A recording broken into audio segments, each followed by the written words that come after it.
Cool. I appreciate the attendance this morning. Yeah, the agenda I sent out yesterday, I'll just pull it up real quick. Bear with me. Aww. Isn't that cute? Good morning, everybody. You guys are rock stars. Okay, so here's our agenda. I just was kind of like, hey, here are the things we just want to talk about in an informal way. But I definitely, although December 1st feels like it was 2 months ago, for many of us, December was a quiet month anyways. January, again, just kind of rubbing our eyes awake from the new year. But we have agents now who are starting to write offers, of course. And I just think it's the observations from the front desk, both in Brampton and Orangeville, it's just like, hey, let's just remind some of the basics on order of operations and how some of the forms need to be completed. I don't want to get into a complete review on all the existing forms or different scenarios. I just want to keep today's session really simple. And I've prepared just some screenshots of which I'm going to try and do a video that encapsulates that afterwards as well. Again, just some real basic how do we fill out certain forms here. Yeah, I think that'll be helpful. I just want to touch base on the learning management system. This is January. A lot of you are kind of setting your goals for this year. I want to make sure that as you head into the spring market and more listings, or people are calling you to talk about selling their houses, you guys are prepared, right? Sales, 90% of sales is being prepared. And if you don't have a listing presentation, where you get that through Century 21, and if you already have one, likely it's probably time to update that anyways. It's a live living thing that I think needs to be updated anyways. And just a few points and discussion points, but that's kind of my agenda. One thing that's not on here that Christina reminded me before heading in is the double enrollment login for your Century 21 Gmail or email. We'll talk about that, but that we have till February 1st. If you guys have received those emails that you have to do your dual enrollment process there, you got to do that. We'll jump into that, but that's a very important thing because I just received an email this morning from head office. If we don't do that, if you as the agent do not do that, you actually don't get access February 1st, and you can be logged out up to a week, which is very scary. I didn't realize the levitativity of that. We have about 80 agents in the company out of about the 250 that have not done that yet. So we've got a list. We're going to be reaching out, but I just, as a reminder, I want to bring that up today. And that's my agenda. Before I start rambling and talking, is there anything else that anybody wants to kind of put on to discuss today? Anything pressing for you of concern? Dawn, yes, what would you like to throw on the agenda? Good morning, everyone. Good morning. Happy Wednesday. I actually just put it in the chat. I wondered if you had the stats for the number of agents on TREB, the sales per agent, how many deals they did, because I have a page on that in my listing presentation, so I'm sure everybody else could do as well. I don't know if it's out yet, so I'm sure it would help everyone. Please. Yeah, absolutely. I made a note on my pad of paper, which is official now. It's on my pad of paper. Whether we get that in this session or not, we have to our February 1st. We're chatting with Jason Mercer at TREB, as well as another gentleman from Korea. So we can get some statistics there. I know, just because we're in conversations with both of those guys as well. Awesome. Thank you so much. Yeah, cool. Anything else that anybody wants to chat about? Throw up here. Edit that out. Okay, well, let's jump into the this little presentation of a scenario. I just want to keep it really simple. on this form to illustrate the importance of certain forms and the order of these forms and steps. So here's my scenario that I've kind of laid out. And I actually think, I mean, I didn't do any statistics on this, but I think this scenario is probably at least 70% of our agreement of purchase and sales where we're representing the buyer. That is going to be the most common, right? I know, with with the rollout of TRESA, there's a lot of focus on SRPs. SRPs, by the way, were always here.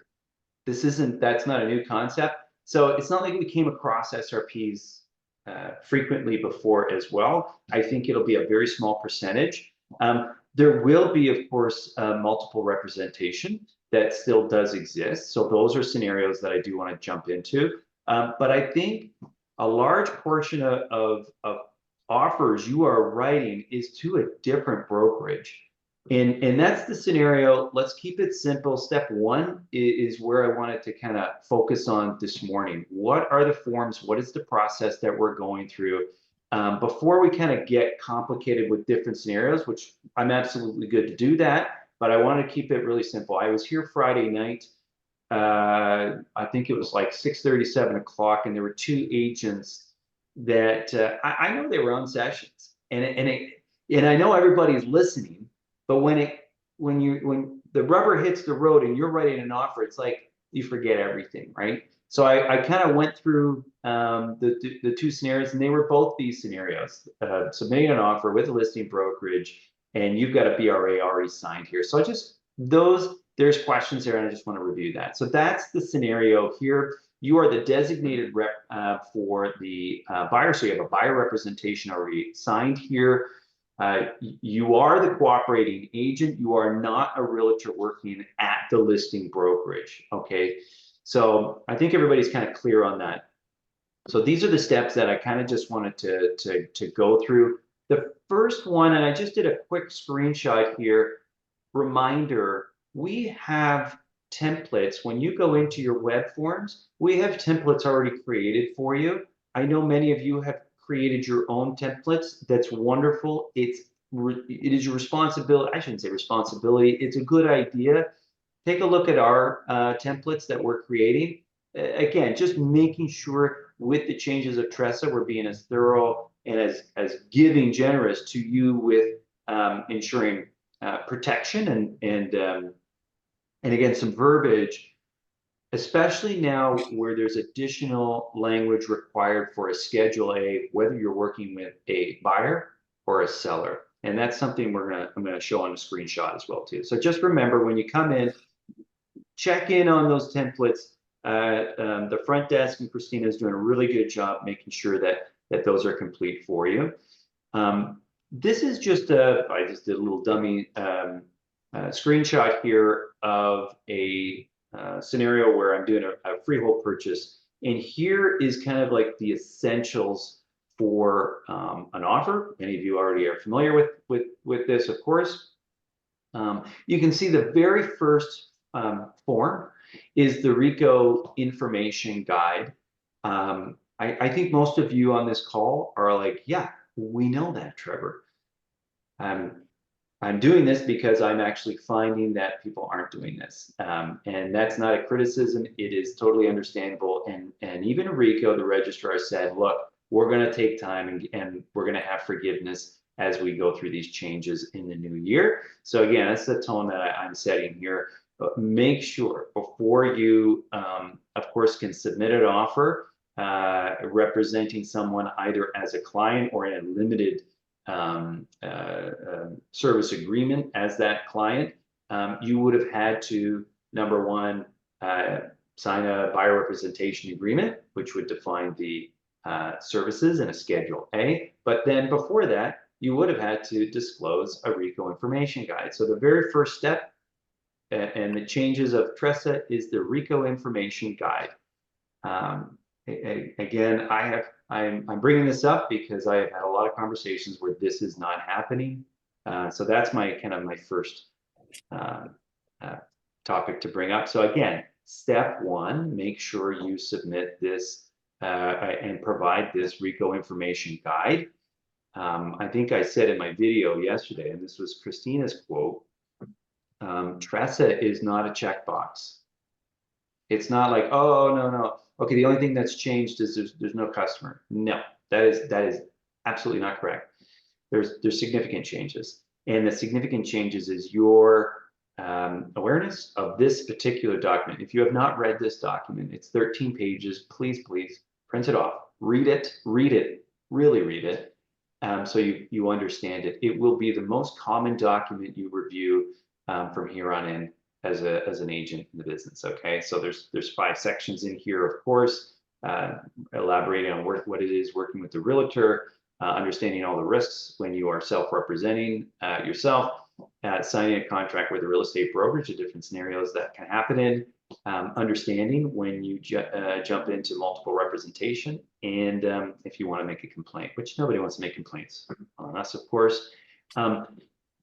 Again, this is in all of our templates that that we provide at the brokerage for Brampton and Orangeville. If you're not using that template, all you need to do, just type in RICO info in your search under forms, and of course it's going to pop up. They don't have a number for that, so that is generated and available through WEBFORMS, which I find quite valuable. I'm not going to read through this. I just wanted to show you the 13 pages. One thing I do want to point out, and we'll come back to this later, these are, I'll just read this. Real estate agents provide valuable information, advice, and guidance to a buyer and seller as they navigate through the complexities of a real estate transaction.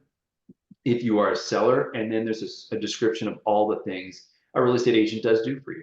And if you're a buyer, here's all the things that an agent does for you as a buyer. I bring this up because when you sign a client up now, which there is really only a client or a limited service type of client, or they're self-represented. So it's either one or the other, but when they are a client, which will be, I'm gonna guess, whether the statistic is right, it's probably like 95% of the time, unless you do a lot of FSBOs, that you're going to be, this is the scenario you're in. You're going to be providing a service to a buyer and a service to a seller. Those services need to be defined in a schedule to either the listing agreement or to the buyer representation agreement. So there's really only two contracts. You're a buyer or you're a seller. And when you sign those forms, which you have been comfortable doing for many years now, as a BRA or a listing agreement, you now have to sign a Schedule A defining what those services are. And we've done this, we've updated this for you, but we've really just used the language that RICO has set out for us as a safety measure to ensure, again, we're using the appropriate language. This can be elaborated on, but I'm just bringing this up at this point because we actually got our description of services from the RICO guide here, just keeping that simple and obvious for everybody. Again, what are the risks when you're representing yourself? By the way, there was expectations that, bear with me here. I think this is the section that, I'm not going to be able to find it right now, but there are expectations that you have as a client as well too. So that is in the guide here. And again, I can't find it just off the top of my head right now, but I'll come back to it, I'm sure. But this description, pages 1 through 13, very important. Step 2, gotta get that. You got to get your client to sign off on that. Now, you don't have to. That's not a requirement, but you have to show that you've, of course, provided that document and you have indeed explained that document. It is nice to have this signed, but it's not a requirement. As a general rule of thumb, I think if you're representing a client that they wouldn't sign this at some point with you, they're signing everything else. So I think it would be a nice, it's definitely been in my process. I'll want to have this signed just to make sure it's right there for me, but it's not an absolute requirement by RICO. But I would put in your notes or a reference language that would support that indeed you did send that to them. They did at least, yeah, I received your email, I received, and maybe it's in a text. Those are helpful if there's ever a conflict in the future. Can I just add one thing Yeah, for Christina. the RICO guide? There's some confusion, I think, with open houses and how you treat a client, a buyer, a prospective buyer, or an SRP. Yeah. So anyone that comes through the door at an open house is neither. They're both consumers. They're both consumers, and RICO requires that you still share the guide with both parties at the most reasonable time that you can. The reason I bring that up is because you still, whether someone decides to be an SRP, probably not in that very moment, because you do have to share the guide, you do have to go over it with them, and they do have to sign off that there's an SRP, that they are going to be an SRP. There's almost 3 steps involved. I wouldn't really slap a label on them coming into an open house or whatever the first meeting is and getting them to sign off, because that doesn't really put the onus and allow you to prove that you've satisfied RICO and TRESA's mandate of providing the information and going over it. RICO is going to be of the mind, prove it. And if there's ever something, well, they said they were SRP, they initialed here, you know, their question to you is, well, when did you send them the guide? When did they sign it? When did they sign off that they were an SRP? So I would just, you know, treat everyone the same. They're all consumers. And you just have to teeter the line of what information are you giving them? Is it factual, which is fine, where you're giving specifics to your home, or are you now giving comparisons and advice to a home across the street, which could become implied? So in terms of asking them if they're an SRP, it doesn't satisfy what you still have to do to get the message across to them and inform them.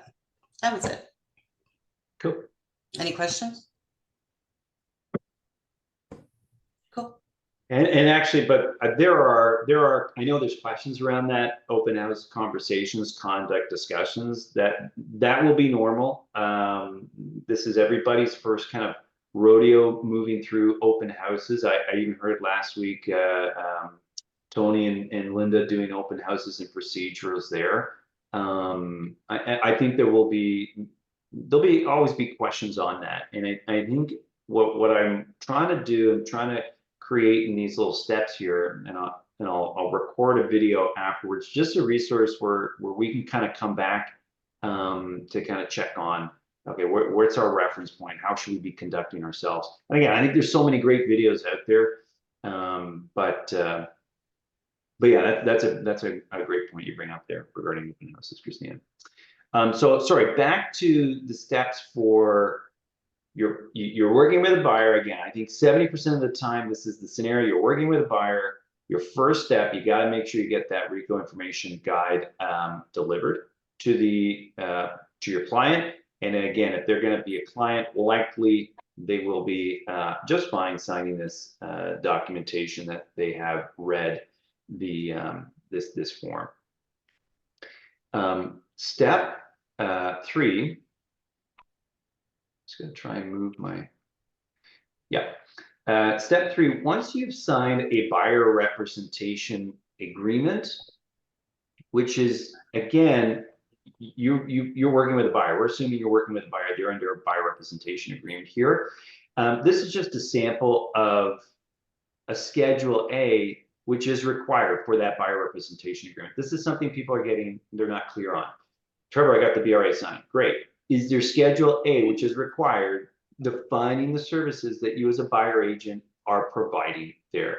And when I did this, we had this kind of draft here. So this is just kind of a sample draft. We have an updated one. We'll be updating that, just tightening it up a little bit more as we go on, as a simple support to you there. So that's That is currently in all of those templates. There is a Schedule A whether you're working with a buyer or whether you're working with a seller. They're defining those services. Again, I'm just making the point. Bear with me. In this step here, you can see whether it's a seller or a buyer. We've basically just taken the same language from the RICO guide, and they're great. What are the things that agents do? There may be things in the future that you want to add to this as an agent. I would strongly encourage you, of course, to bring that to your manager to review that, to ensure that you are not over-promising or getting yourself into a situation where you could be exposed of not fulfilling that contract.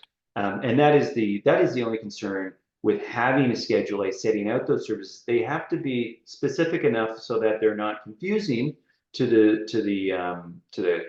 client you're working with. But there has to be an acknowledgement, clear acknowledgement. What are you doing for them? And the definition of those services. So that's something new. Client with a buyer, BRA, plus Schedule A. You must submit that Schedule A. If you submit it to the front desk in Orangeville or Brampton, and you do not have a Schedule A for that, they will not push back, they will let you know, hey, a requirement of a Schedule A is necessary here. They will push back. not just yet. Maybe February-ish. Can you tell we've had some conversations already? Hey, you gotta get this. And it's okay. Change is here, and it through the emotions and the stress of it, and you all want to make sure you're doing the right thing as well too. Forgive each other, forgive ourselves. This is new for everybody. So we'll remind you softly that you do need that Schedule A. Please do not push back too hard on our front desk. They're here to serve, and they're following our instructions as well. Just one more thing, because I know we touched on it, and I got a couple of emails over the weekend. So Schedule A, you will notice there is a section there that says for the property known as. It's a mistake.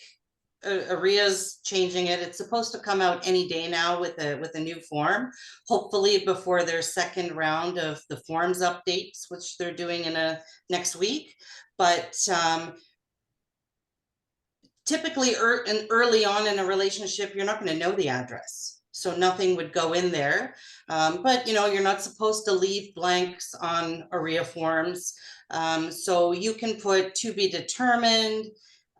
You can put as indicated on page 1 of the buyer representation agreement, because that scopes out your geography and type of home. But for the most part, this is probably going to last another week, and then you'll notice that section will actually be removed from all the representation of forms, the tenant and landlord and all that. That's all. Excellent. Sorry to interrupt. Oh yes, Jim. I was the one who actually asked that question. I sent an email to AREA, and I CC'd Christina on it. And as Christina said, putting in to be determined, I think, is probably the best answer. Literally, I just got an email back as this thing started from AREA. And what they said was this section of the form was identified as possibly needing a revision. Yeah, duh. And a suggestion has been forwarded for consideration. When using the current form, you can insert the buyer's address from page 1 of the form or leave it blank. Personally, I think those things are kind of stupid. Why would you put the buyer's address in there on a buyer representation agreement, and leaving it blank? You should probably better. Yeah. So my answer was from Ray, and Ray full on came out and said, yeah, any day now. And yeah, to be determined. I wouldn't leave it blank. I wouldn't cross it out. And yeah, to put the buyer's current address doesn't fit. Yeah, I mean, what's interesting, and Jim, it's people on the front line like yourself that are coming through in practical terms, working through these, and like, that doesn't make sense. And in theory, I gotta say, like, this is TRESA is a big, massive rollout, an attempt to do great things for not just consumers, but the brand of real estate in general.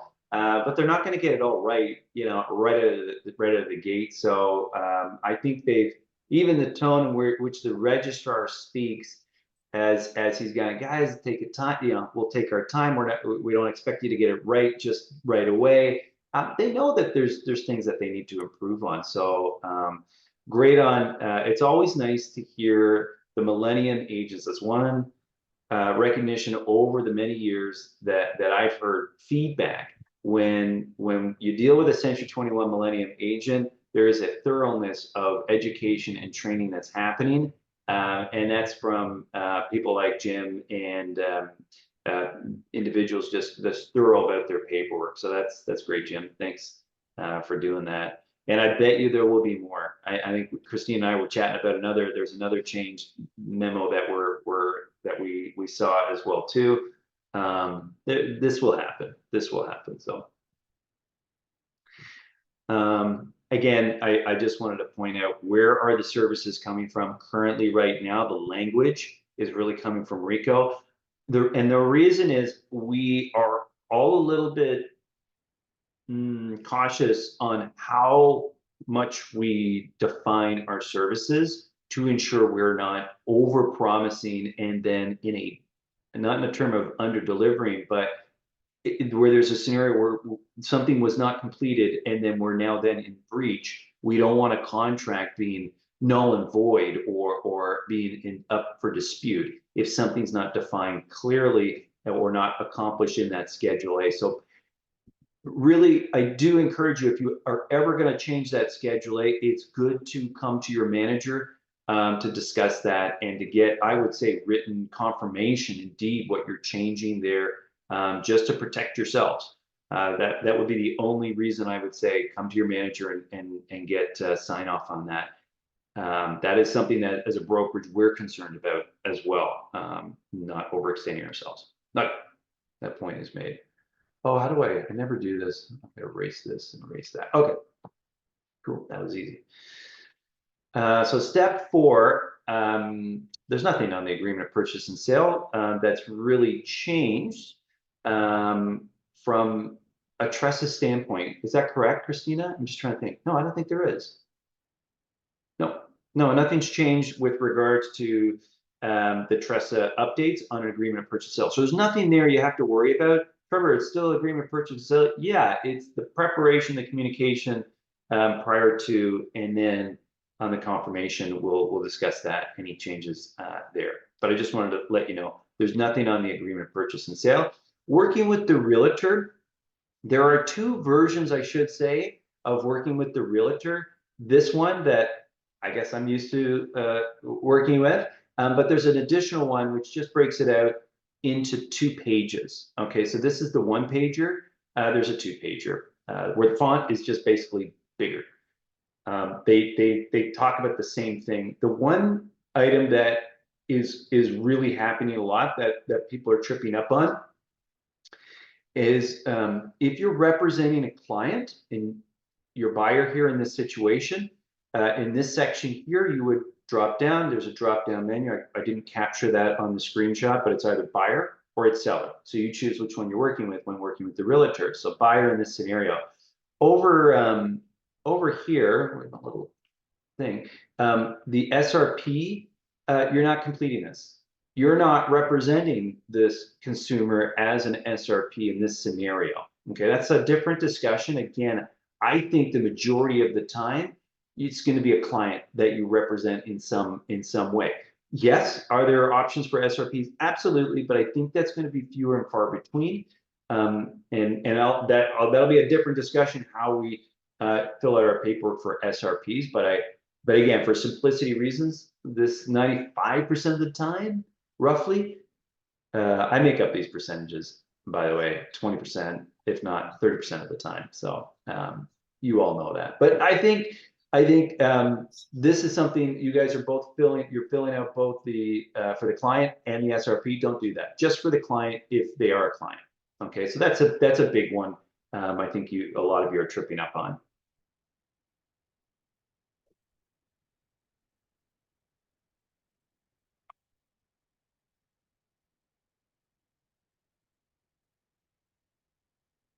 Sorry, it's the first time I use the annotation tools. Okay. So step 6, on the confirmation of cooperation, in this section here, this shouldn't be too much different than before. The listing brokerage, I'm going to read, guys. I'm going to read it so everybody's really clear. It's section 1A needs to be checked off if the listing brokerage represents the interest of the seller. I assume so in this transaction. It is further understood and agreed that, again, you got to check 1 or 2. The listing brokerage is not representing the buyer and has entered into an agreement with the buyer to provide service. If the buyer is working with a co-op brokerage, section 3 is to be completed. So again, I think majority of the time, this is not a multiple representation scenario. And this is what I was saying, that 70% of the time, you're going to a listing brokerage with a buyer and putting an offer. So in that scenario, it's section 1A, and then that little box there, section 1. The option 2 there is the listing brokerage is providing assistance to the buyer, and the buyer is self-represented. Again, I don't think that's a scenario for the majority of our agents submitting offers, of course. So section 1A, that will need to be completed. And again, I just kind of blew that up so you could read that a little bit cleaner.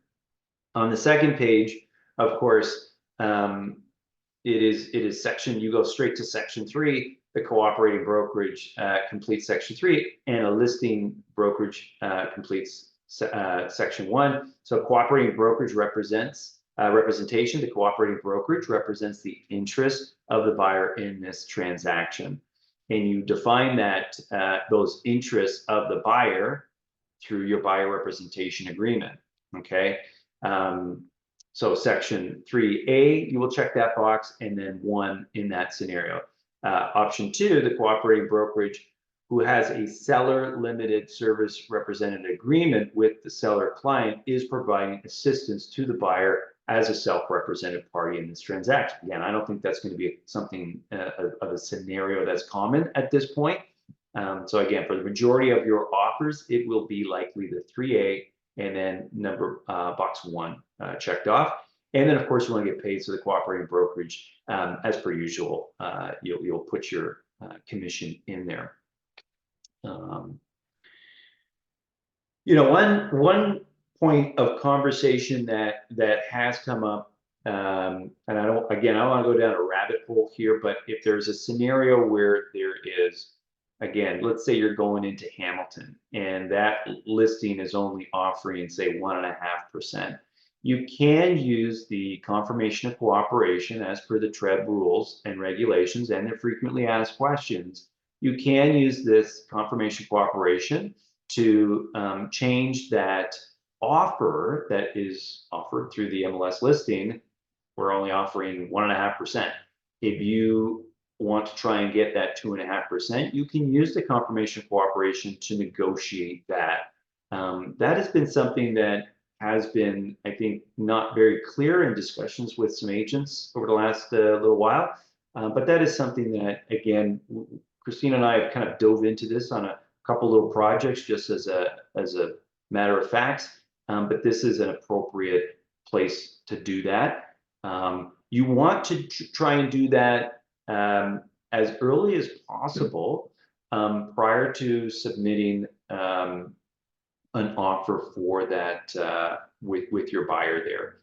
So that would be the best kind of good spirit and best practice going through that process. Okay.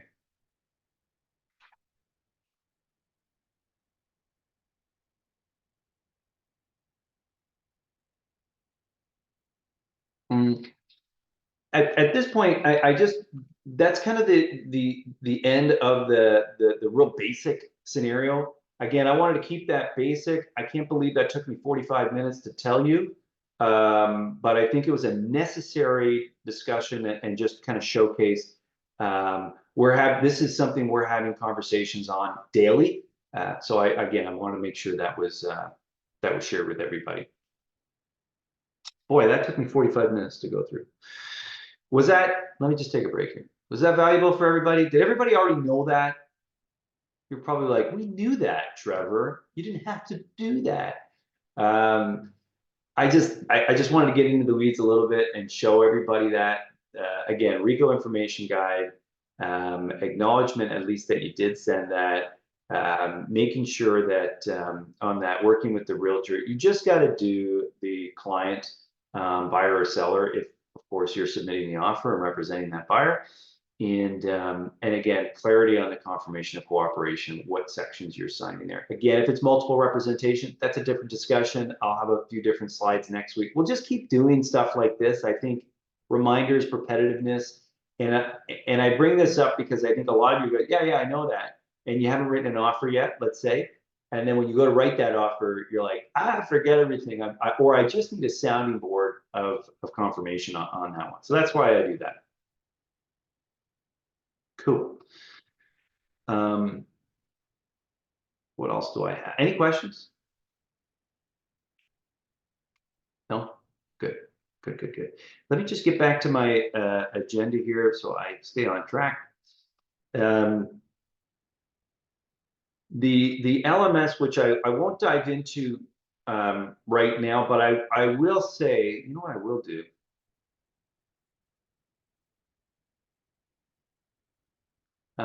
The learning management system, we're getting lots of questions and inquiries already on this from many of you. There are so many good videos in here.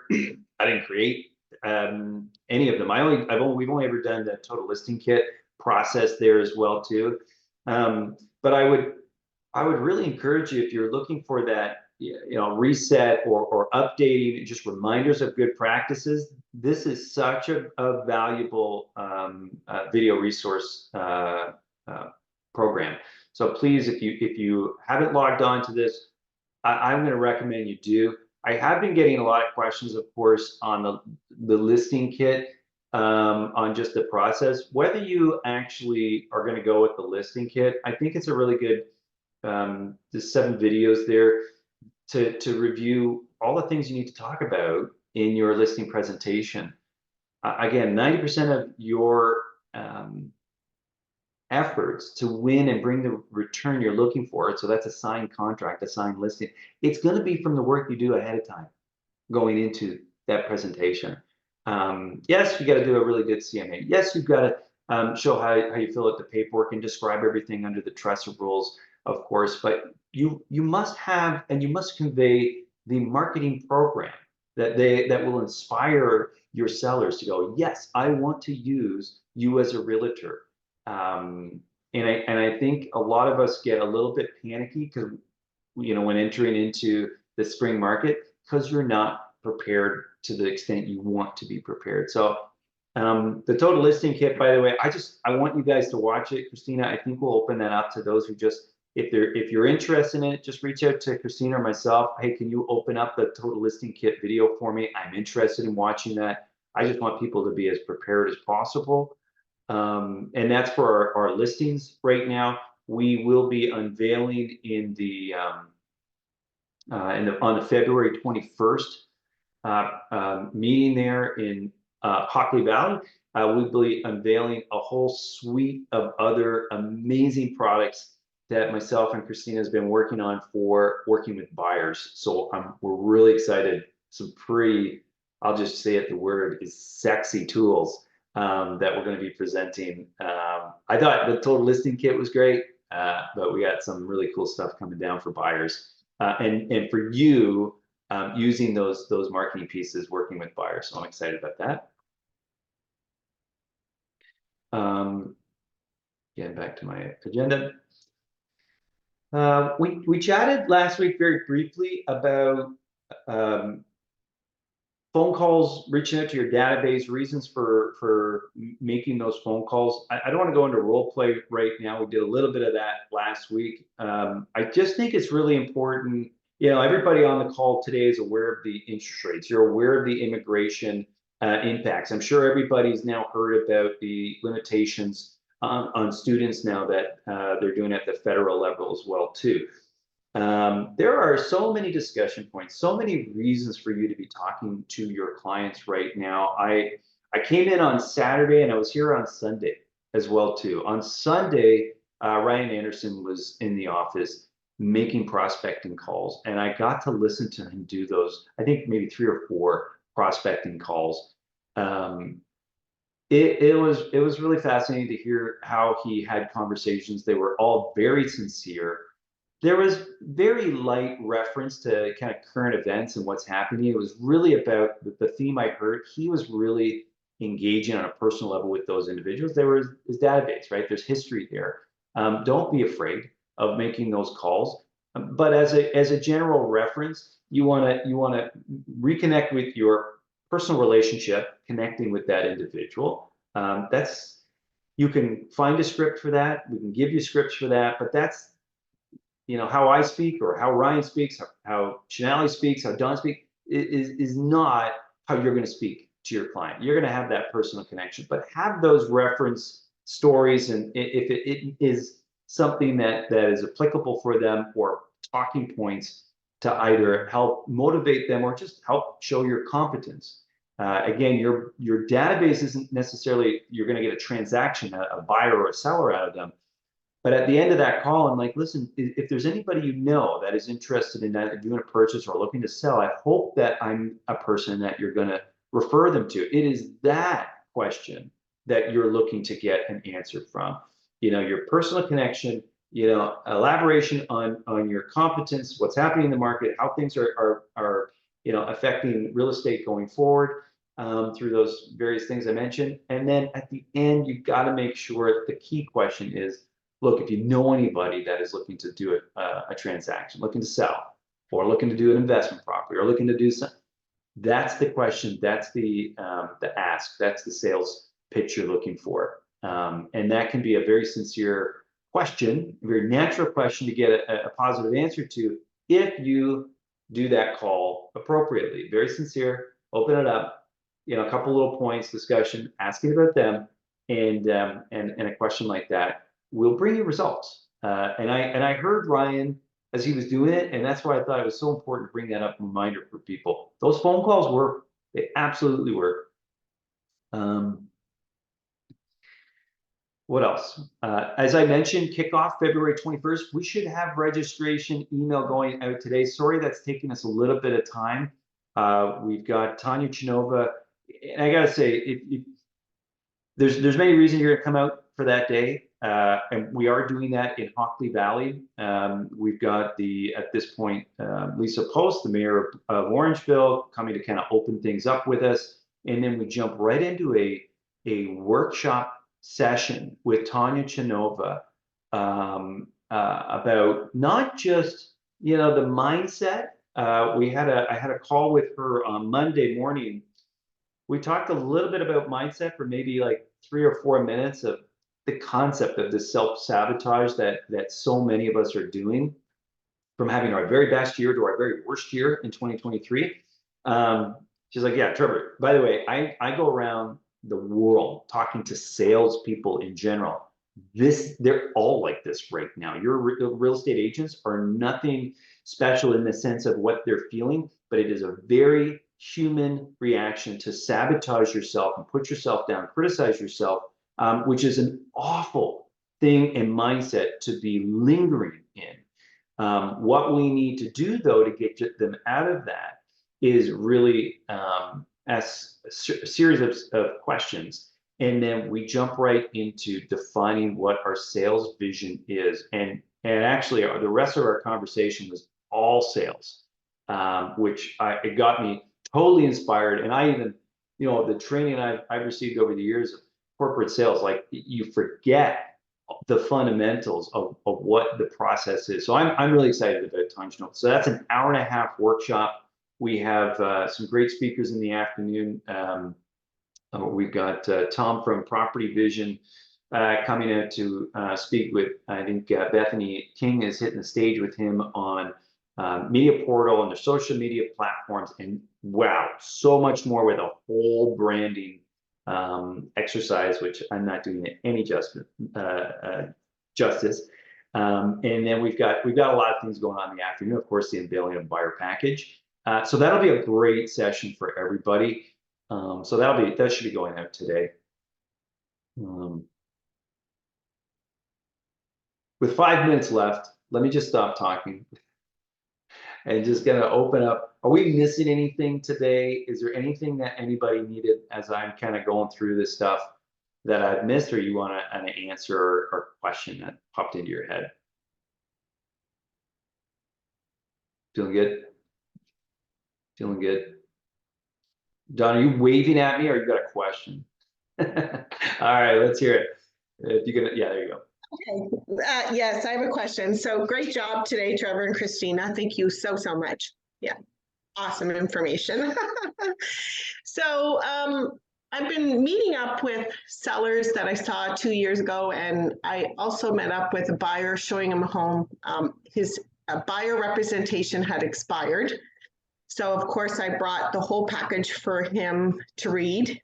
He wanted to review it and then look at signing it. So my concern, I'm just going to admit it, I've read the whole RICO guide.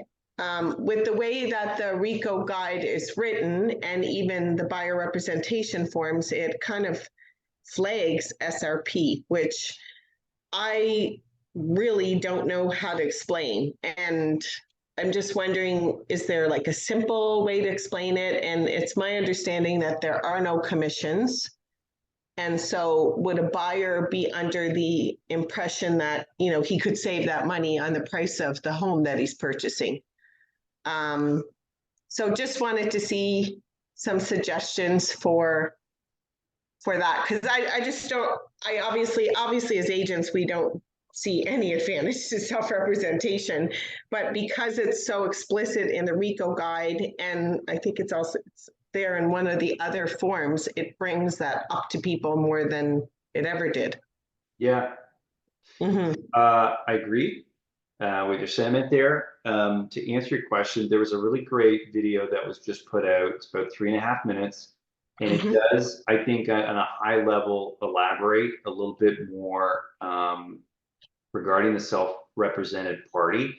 But it is true, once you have identified you are a self-represented party, and it is indeed self-represented, meaning there's no limited service agreement. Hey, look, I'll work with you if this, no, I don't want that. I want to be self-represented. No problem. There is no commission that the self-represented party is obligated to participate with, to be clear. In a scenario where you are representing that buyer, and this is one of the reasons why we're working to develop tools for you as a buyer working to get a buyer representation agreement signed, is to showcase all the things that you did, that you offer. There is, you can self-represent yourself, but then you're not getting this entire package that is being offered through me as the real estate agent, and all the reasons and value that you bring to that. But correct, there is no commissions paid by that self-represented individual. We did have I know Pavitar had a client yesterday as well, where the scenario, it wasn't self-represented, but it was a for sale by owner. And it wasn't for sale by owner. It was an exclusive. It was an exclusive deal. But there, when he asked, hey, is there commission? What's the commission that you're offering? The agent representing the exclusive deal said, no, there's no commission. Okay, so the commission then at that point, as with an SRP, must come from the client that you represent, which in that scenario, he represented the buyer. And that's why he had a buyer representation agreement signed that either 2.5% plus HST, which is offered through, or what's actually, he had it written, what's offered through the MLS. So he was okay with if it was 2% or whatever it was, or 2.5% plus HST is what the buyer would be on the hook for in that scenario. So if you're working with a buyer where there's a self-represented for sale by owner, for example, it will need to be your buyer that pays the deal. And of course, I would assume then the price that you're offering would reflect the impact to that, would be logical, right? Okay. So that's in that kind of scenario. Am I answering your question, Dawn? And in your BRA, just to touch on the fact, there's, your buyer commits to a percentage amount to pay you Mhm. for your services. Yes. The seller is not obligated to pay a buyer's agent's commission. It's an offering. It can be changed. They don't have to pay the cooperating broker. And Right. it's explained that, sometimes then that leaves the buyer with no buying power if they have to come up and find out how are they going to leverage to pay your commissions. So those are discussions you have to have that, hey, this SRP, they're not going to pay me. And let's say you can't get into a limited agreement with them. Your buyer is if you're going to take commission, they're paying you. How they do that, it's going to be somehow on closing. What clauses you use, well, that'll reflect in, like Trevor said, it would probably reflect in the offer. There are mortgage lender friendly clauses saying that directions will be made, that the seller gives this back, gives that back, and it's the buyer's commission to the buyer's agent. But those are few and far between. But And you wouldn't I get will paid. say, SRPs they don't pay out any money. yeah, and I will say, so in the entry level, as you're trying to get your client to work with you, not as an SRP, but as a client, I think this is where the bar raises, which wasn't there before the same way, working with buyers. Our bars were there for our listings, but not there for our buyers. You need to show your value now as the buyer agent, and that's going to be the who moved my cheese moment in 2024. Wait a second, I got to convince this buyer I'm the right person for them, because if I can't get that commission from that co-op, or that those are changing in that scenario, I need to justify my commission of that 2.5% or what have you. So there'll be pressure this year for buyers agents to step their game up, and that's what we're working on right now. Again, that's what we'll be revealing in the Feb 21st meeting. But is that answering your question, Don? Partially. I mean, I used to have, when I was at Royal LePage, a client and a customer sheet, like comparison sheet in my buyer presentations. I don't have obviously SRP and clients. So if they're an SRP, then you're not doing any research for them. You're not looking at comparables, You don't do recommending. anything. Correct. You don't do anything. They are on their own. Okay, so you just type up an offer? No, you can type up an offer as a service to Right. your seller. It's an assistance to an SRP. Okay, So you could potentially type that offer in a way that benefits your seller. You don't care about what the SRP's objections would be to it. They need to take it to their legal counsel. They need to have someone review it. You would type the offer to protect your seller, and as a service to them, you can give assistance to an SRP. right. But you're not giving advice. You're not sending comps. Okay. You're not saying, are you sure, Mr. SRP? Yeah, and You don't that care. specific scenario. Sorry. That's exactly what I want to know, because the scenario I'm talking about is he signed a buyer rep. He signed working with the realtor. We worked with them for 6 months, and all of a sudden he got resurrected in December and decided he wants to be out in the market and perhaps buy. So then I have to present him with this whole new package that he will read every detail. He's a financial analyst.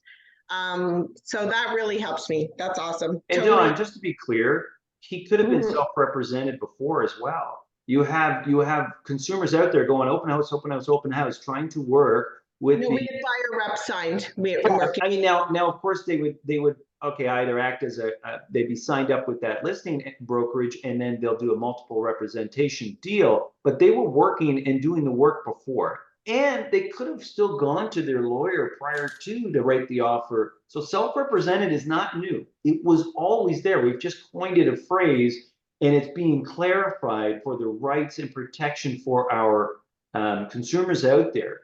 So Okay. it's just the customer is being wiped out. The value of that you bring to the buyer, the sole buyer, Right. that needs to be clarified and reinforced. And obviously, I think you can do that very well. But that's something that again, that's our move our cheese moment this year. You know what? That's awesome. Total clarification. We know how much we're worth and we know what we offer. We just got to put it in writing now. So yeah, I just put a blanket kind of in a Schedule A for him.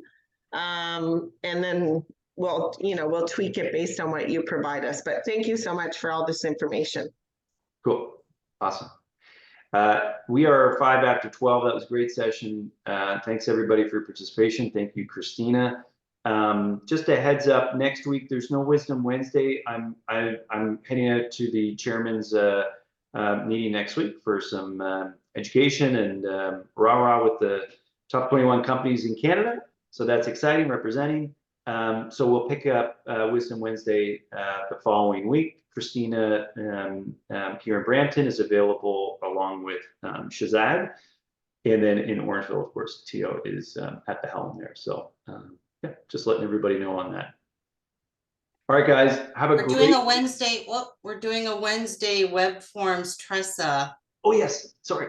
Trevor. Yes. So yes, and what time are you doing that at, Christina? 10 a.m. 10 a.m. If you want to come in and pick the brain of Christina, who I gotta say, she is really, really sharp on all of these TRESA updates, and we're grateful for that. She'll be in the office in Brampton downstairs at 10 a.m. walking through, as we've done today, the different scenarios and just kind of general questions. But I think on a weekly basis, Wisdom Wednesdays, we'll try and pull something like this up at least once a week. But I think the one-on-one for some of you is going to be quite useful as well. So that's 10 a.m. next week in the Brampton office. Christina's going to be running that. Oh, okay. Cool. All right, guys. Have a wonderful week. Great seeing all your faces. Everybody's looking fresh and ready for a vicious and fun, vigorous 2024. This is the year I know, and I think everybody else here knows, this is a turnaround year from 2023. Out with the old and in with the new and profitable for everybody here. So focus on your systems, focus on your updates that need to be done, but let's take this year, let's take advantage of a market that will come back roaring. It's going to come back. Are you ready is the question, and we're here to help you do that. So enjoy your week. We'll chat very soon, guys. Thank you. Bye, everybody.